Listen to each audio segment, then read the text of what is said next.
तो 10,000 वर्ल्ड के पिछले एपिसोड में हमने देखा कि लिन फेंग फेन्यान के साथ सिनर को लेकर टियानयुन सिटी में आ जाता है, जहां पर चैंगसेंग वैली से उसे वाटर ऑफ लाइफ लेना था, जिससे वह सिनर के पॉइजन को खत्म कर सकता था। वहीं पर लिन फेंग के बारे में जानकर लुओ फैमिली के सभी एल्डर्स काफ़ी ज़्यादा गुस्सा होते हैं और अब वह सभी लोग चैंगसेंग वैली के अंदर लिन फेंग को मारने का प्लान बनाते हैं। अब हमें दिखाया जाता है कि फेन्यान एक पर्सन के पास बैठी हुई काफ़ी परेशान हो रही होती है।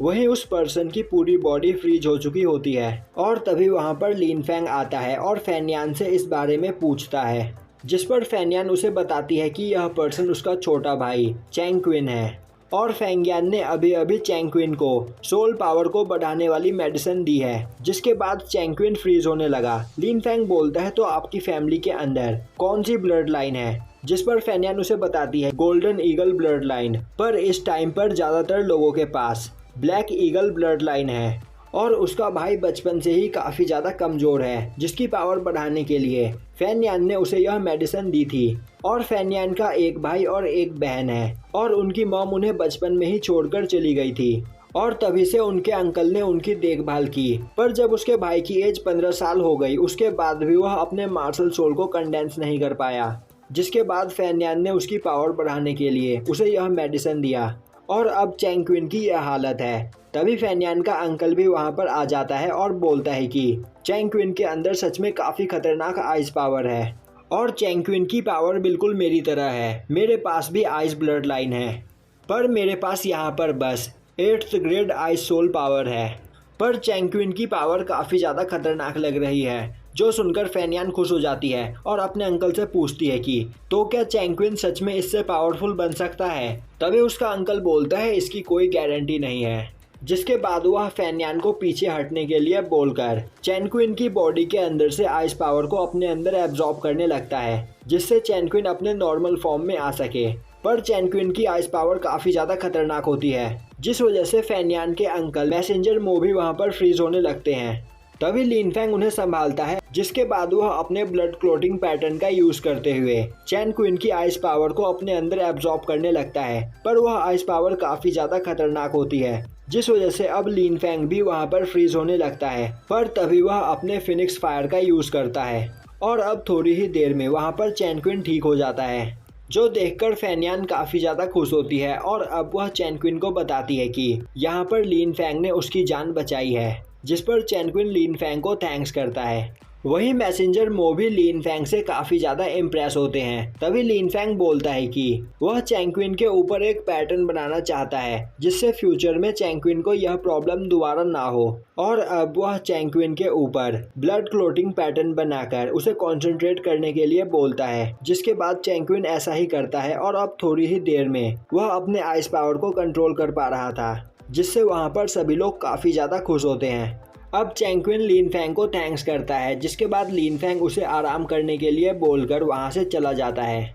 वहीं पर अब मैसेंजर मो को लिन फेंग काफ़ी ज़्यादा अच्छा लगने लगा था, जिसके बाद वह फेन्यान से लिन फेंग के बारे में बात करते हैं, जो सुनकर फेन्यान वहां पर शर्मा जाती है।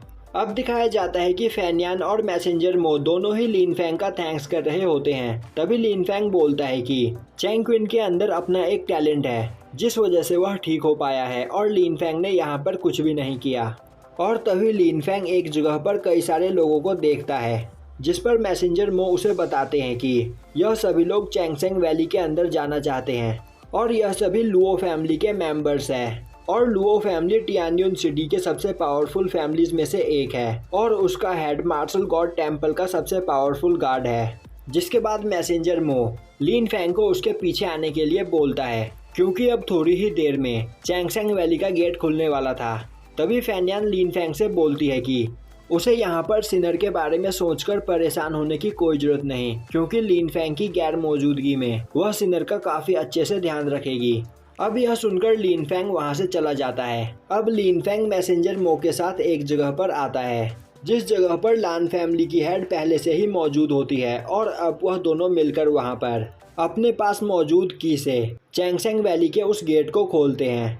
अब वहाँ पर मैसेंजर मो सभी से बोलता है कि आज से 7 दिन बाद यह गेट यहाँ पर दोबारा खुलेगा, तो तुम सभी को टाइम पर इस जगह पर पहुंच जाना है जिससे तुम लोग चैंगसेंग वैली से बाहर आ सको। और अब वह लिन फैंग को वहां से अंदर जाने का ऑर्डर देता है। वहीं एक जगह से खड़ा होकर लुओ फैमिली का हेड लिन फैंग को देख रहा होता है और अब वह वहां पर मौजूद अपने कुछ सोल्जर्स से बोलता है कि उन सभी को वहां पर पहुंचकर अपने मिशन को किसी भी हालत में पूरा करना है। जिसके बाद वह सोल्जर्स वहां से चले जाते हैं। वहीं लुओ फैमिली का हेड सोचने लगता है कि 3 हेवनली रेलम के वॉरियर्स के सामने लिन फैंग कभी नहीं टिक पाएगा। वहीं दूसरी ओर लिन फैंग चैंगसेंग वैली के अंदर चला जाता है और अब लिन फैंग की आंख खुलती है तो वह अपने आप को एक रिवर के पास पाता है। वहीं चैंगसेंग वैली के अंदर काफी ज्यादा एनर्जी होती है जिससे वह सोचने लगता है कि अगर वह इस जगह अपनी कल्टीवेशन प्रैक्टिस करे तो वह और भी ज्यादा पावरफुल बन सकता है। तभी लिन फैंग वहां पर कुछ लोगों को आपस में बात करते हुए सुनता है कि क्या यही लिन फैंग है जिसने लुओ फैमिली के एल्डर्स को हराया था। अब उनकी बातें सुनकर लिन फैंग बोलता है साउटियान, यहाँ पर मौजूद सभी लोग तुम्हारी तरह है। जो सुनकर वहाँ पर साउटियान हंसने लगता है। तभी लिन फैंग अपने सामने एक चेन बंधा हुआ देखता है और बोलता है कि शायद यही है चैंगसेंग वैली के अंदर जाने का एंट्रेंस। तभी साउटियान बोलता है कि मास्टर, यह रिवर पॉइजनस है तो हम अभी इसके अंदर नहीं जा सकते हैं। लिन फैंग बोलता है, हाँ तुम बिल्कुल सही बोल रहे हो और मैसेंजर मो ने मुझसे कहा था कि सुबह में इस रिवर के अंदर का पॉइजन खत्म हो जाता है तो हम उसी वक्त इस रिवर को पार करेंगे।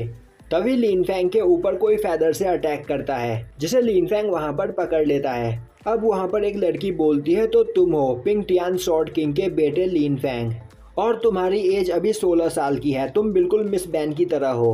अब वहाँ पर उस लड़की को देखकर लिन फैंग सोचने लगता है कि यह लड़की अभी बस 15 साल की है और हेवनली मार्शल रैलम के हाफ स्टेप पर है। यह सच में काफ़ी ज़्यादा टैलेंटेड है। तभी वह लड़की बोलती है कि आखिर तुम मेरे सवालों का जवाब क्यों नहीं दे रहे हो, और अब वह लिन फैंग पर अटैक करने लगती है।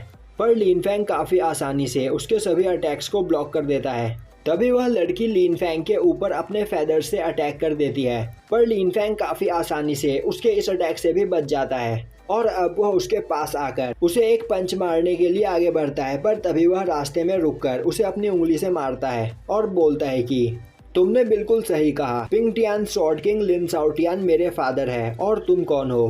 तभी वह लड़की बोलती है कि उसका नाम जू साओ साओ है और आज तक मुझे यहाँ पर कोई नहीं हरा पाया। पर लिन फैंग, तुम में सच में काफ़ी ज़्यादा टैलेंट है, तो फिर क्यों ना हम दोनों एक साथ मिलकर इस वैली को एक्सप्लोर करें। तभी वहाँ पर एक पर्सन अपने कुछ सोल्जर्स के साथ आ जाता है और बोलता है कि साओ साओ, तुम्हें यहाँ पर मैसेंजर मो के आदमियों से बात करने की कोई ज़रूरत नहीं। तभी साओ साओ बोलती है कि यह उसका नया दोस्त है लिन फैंग, और अब वह लिन फैंग को उस पर्सन से इंट्रोड्यूस करवाते हुए बोलती है कि यह उसका बड़ा भाई जू जुंग यी है और यह भी टियानयुन सिटी के एक जीनियस है। अब जुनी को देखकर लिन फैंग सोचने लगता है कि यह पर्सन भी हेवनली रेलम के हाफ स्टेज पर है। तभी जुनी बोलता है, मैं अपनी छोटी बहन के बिहेव के लिए तुमसे माफ़ी चाहता हूँ, और अब वह साओ साओ को अपने साथ लेकर जाने लगता है। वहीं साओ साओ उसके साथ जाना नहीं चाहती थी। तभी जुनी बोलता है, साओ साओ अगर तुम इसी तरह बिहेव करती रही तो अगली बार मैं तुम्हें अपने साथ कहीं नहीं लेकर जाऊंगा। तभी साओ साओ बोलती है वह यहाँ पर बस दोस्त बना रही थी और लिन फैंग सच में एक जीनियस पर्सन है। तभी जुनयी बोलता है, यह चैंगसेंग वैली काफ़ी ज़्यादा खतरनाक है, तो तुम यहाँ पर मुझसे अलग मत होना। तभी साओ साओ बोलती है, बड़े भाई आप सच में एक बोरिंग पर्सन हो। और तभी वहाँ पर एक और पर्सन आता है और बोलता है कि बड़े भाई जुनयी यहाँ पर जो भी कर रहे हैं तुम्हारे भले के लिए ही कर रहे हैं, तो तुम्हें उनकी बात माननी चाहिए। और वैसे भी यह जगह सच में काफ़ी ज़्यादा खतरनाक है। पर साओ साओ उसकी बातों पर ध्यान नहीं देती है।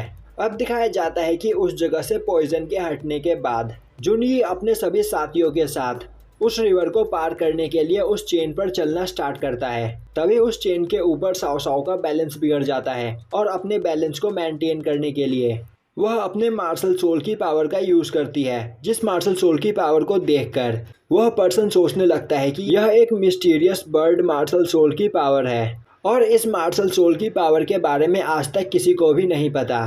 तो अगर वह यहाँ पर साओ साओ से शादी कर ले तो उसका स्टेटस टियानयुन किंगडम में काफ़ी ज़्यादा बढ़ जाएगा और फिर उससे फाइट करने के बारे में कोई भी नहीं सोचेगा।